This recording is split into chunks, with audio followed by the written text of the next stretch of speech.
What's up, YouTube? Alright, so I just found this cherry tree popping up. At least I believe it's a cherry. This is what it is. So I went to start scooping it up and I realized maybe I should do this for everyone. Alright, so we're gonna make it bright here, but not too bright where you guys can't tell what's going on. It's just hard for me to look through the camera and do this. So what I'm gonna do here is I'm looking at digging around it. I looked at where the stalk is. I know it's not a big plant. I want to kind of dig around. Now I'm not worried about my strawberries in this case. I also want to go straight down versus an angle. An angle is going to put you in underneath the little tree, and then you will end up chopping roots. Chopping roots at this size makes it very, very difficult. So I'm going to recommend not chopping roots. I want to try to go low. I'm predicting this one being attacked by a carpenter ant. Anyway, sorry about that. Jeez, they're everywhere. There are quite a few. Maybe that's what my toad's been eating.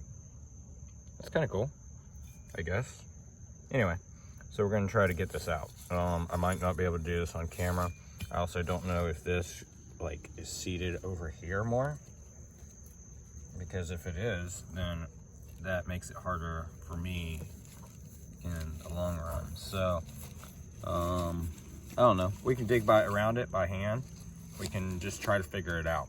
Let's I'm gonna do that off camera because I need two hands for this, but I wanted to discuss it and give you guys a general idea of how I'm removing these to replant. You can see the spots is probably moisture related, so we'll definitely have to find somewhere to plant this. And this is what I end up with. So I don't really know on the roots right now. Honestly, I want to leave this intact. I just want to plant this. It could be above substrate the way I've been doing, and it can erode away. Sorry, another carpenter ant was nibbling on my toe. Yeah, so I want to leave this intact. I don't want to find out what my roots are looking like. I believe I've got them. I believe I didn't hurt any. The small roots you see, I believe, are from the strawberries. I did have to kind of pull those out of there at that little hole. So, golly, what the heck? These things are all over me. They smell good or something. Anyway, so let's get this planted somewhere. Figure it out. Kind of got ahead of myself a little bit and drilled holes in the pot all the way around. There's one in the base that I did not put, but I felt like it needed more to drain a little better. I put rocks on the layer down here. I put this bark, basically, after that. And then I mixed soil, this yard soil I dried out a while ago, and after that. So now I'm just gonna kind of build it up to about probably this line right here, if I can, and then put the plant up here and then fill in around it. So that's what I'm gonna lead into. My battery's at 15%, so I'm gonna throw it on the charger, and I'll basically be showing you guys the end of this versus the whole build out of it. All right, y'all, let's do this. This is how it's gonna look. I'm gonna have to add a little more substrate in here, but that's what it is for now. I used up all the sand I had currently set aside, and add a little bit on top just for erosion purposes. And now I'm gonna add malorganite. This is nitrogen. See how dark it gets. That is what we were mixing up the other day, and I just kind of pour it on, but not on the top, because those are new baby roots. Baby roots don't really need fertilizer, so we'll let it go down to the fertilizer, let all this soak in, and that way we have a good thick layer of nitrogen in here, but not a layer that can't kind of what's the word I'm looking for?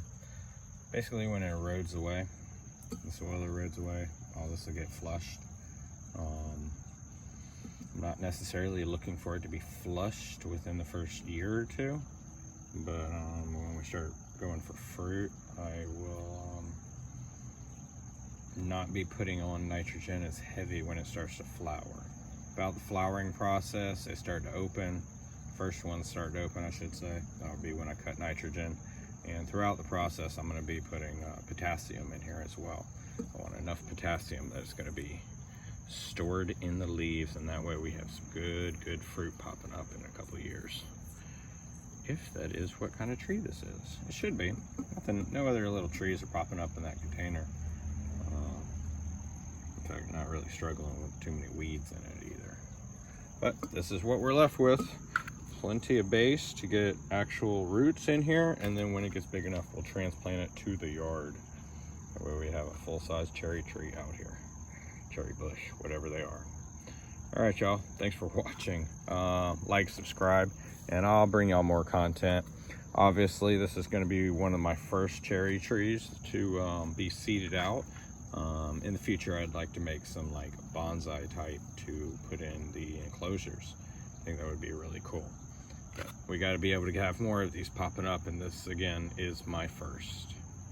So thanks for watching, y'all. Like, subscribe, and I will see you guys hopefully again.